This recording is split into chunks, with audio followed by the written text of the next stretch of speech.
I began working at PBS back in 1971 for my new job. I got to watch new episodes of shows like Sesame Street, Mr. Rogers, and others.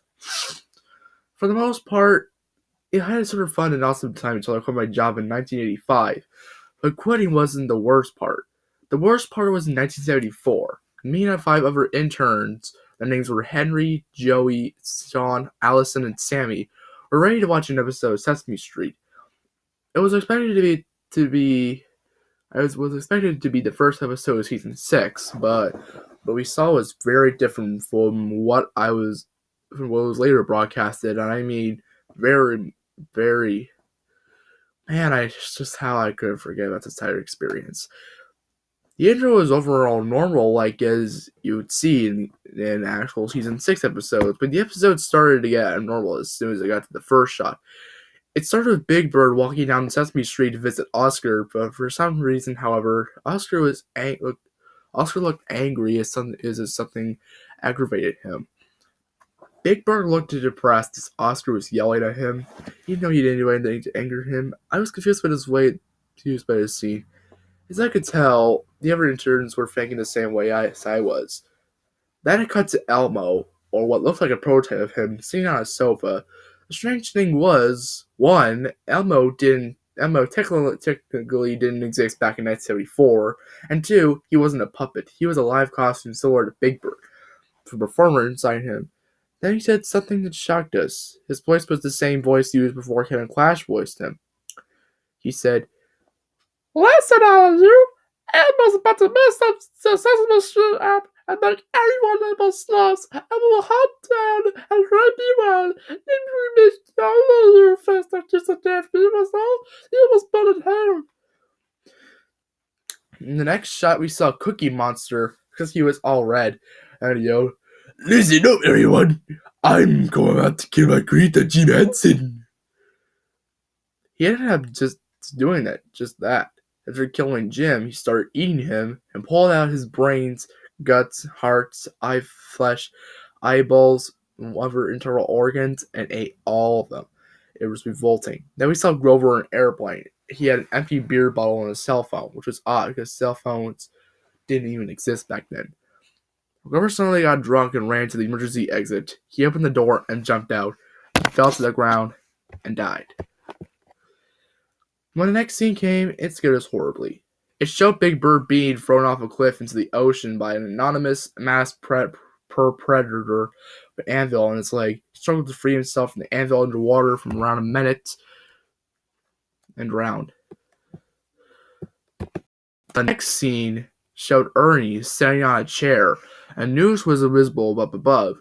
Ernie was writing a diary. It said, "Dear Diary, my life sucks. Ulysses has not improved one bit.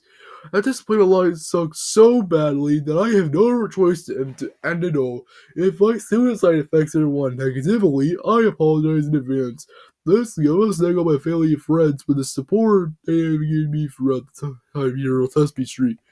Goodbye, Ernie." Then he hanged himself in the news mentioned earlier. Bird then appeared.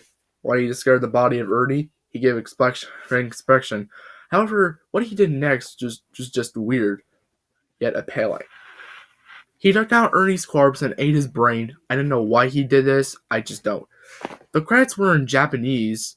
A distorted version of the music normally heard in season 6 credits played, and the episode finally ended.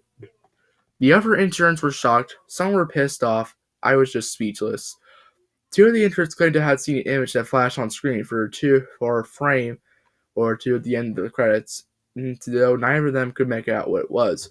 We agreed to rewind the footage to see if this was true, and sure enough, it was.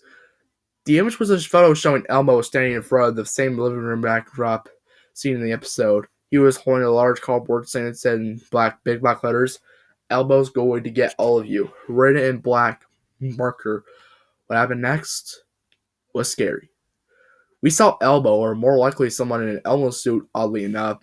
It was the same costume used in the episode, burst through the room. The person inside the suit was insane and had a handgun in one of his hands. He came for us while shouting, "Here comes the hand that the lights on the bird, and here comes the jump at the top of your head." He shot his gun all over the place. However, me and the other interns thankfully got away unharmed. The guy in the costume was actually a psychopath who kidnapped the producers to create the awful episode. Me and the other interns found out about that on an article on the Washington Post. The same psycho later got a life sentence in prison for a murder charge related to the episode. Everybody, including us, was relieved. Anyway, the reason why I quit is because in late 1985, the year Elmo appeared in his modern form, I was just resting in the couch watching TV when suddenly I heard a voice sound like Flash's Elmo's voice. It whispered, "Sesame Street is now over. Try to keep this interesting than Elmo." I looked back and what I saw was horrifying. What I saw was an Elmo plushie with blood on it. It had a knife in its hand, had a gun in the other. It had a creepy grin, and its eyes were empty black holes. It also had a note which read, "I can't read." It's because it's in Japanese. After some hours of trying to figure out what the note translated to, I discovered what it meant. "You were the next victim. Emma will hunt you down. Praise the devil. Someday I'll be next." The end.